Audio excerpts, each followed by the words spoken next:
Jerusalem মুক্ত করার হুঙ্কার দিলেন আল জোলানি। তবে কি পরবর্তী টার্গেট নেতানিয়াহু? এক ভিডিও বার্তায় তেমনই তথ্য উঠে এসেছে।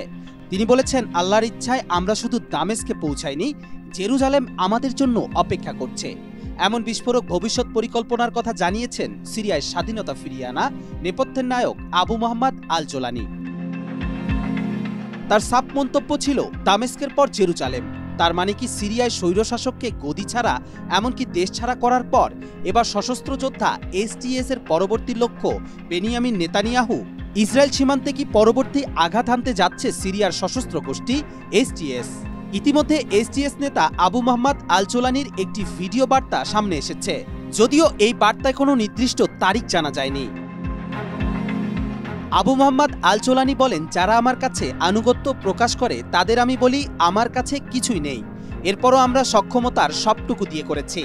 এখন আমাদের কাছে ট্যাঙ্ক, সাজোয়া যান, ক্ষেপণাস্ত্রর সঙ্গে অনেক সমরাস্ত্র আর যোদ্ধা আছেন, যে কারণে এই যুদ্ধকে বলা হয় মস্তিষ্কের যুদ্ধ, বিশ্বাসের যুদ্ধ। সুন্নি মুসলমানদের রক্ষা করতে যা যা প্রয়োজন আমরা করব। নিজেদের মস্তিষ্ককে কাজে লাগিয়ে আল্লাহর কাছে সাহায্য চাইব। কঠিন সময়ে সঠিক সিদ্ধান্ত নিতে হবে, বিশ্বাস হারানো যাবে না, তবে আল্লাহ জয় এনে দিবেন, এতে কোনো সন্দেহ নেই। কুরআনে রয়েছে, আল্লাহ আমাদের কথা দিয়েছেন, তিনি চাইলে শুধু দামেস্ক না, জেরুজালেমও পৌঁছাবো আমরা। আরেকটি ভিডিও প্রকাশিত হয়েছে যেখানে দেখা গেছে জেরুজালেমে আল আকসা মসজিদের কাছে বিক্ষোভে অংশ নিতে চাইছিলেন কিছু সংখ্যক যোদ্ধারা। তারা বলেছিলেন পরবর্তী লক্ষ্য ইসরায়েলের কাছ থেকে ফিলিস্তিনকে স্বাধীন করা।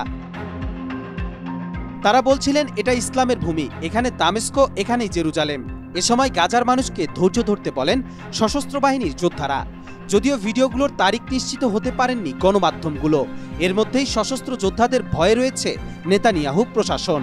সিরিয়ার অস্ত্রবাহিনীর অস্ত্র যেন বিদ্রোহীদের কাছে না যায়, তাই সিরিয়ার সামরিক স্থাপনাগুলোতে সমানে বোমা হামলা করেছে তেল আবিব।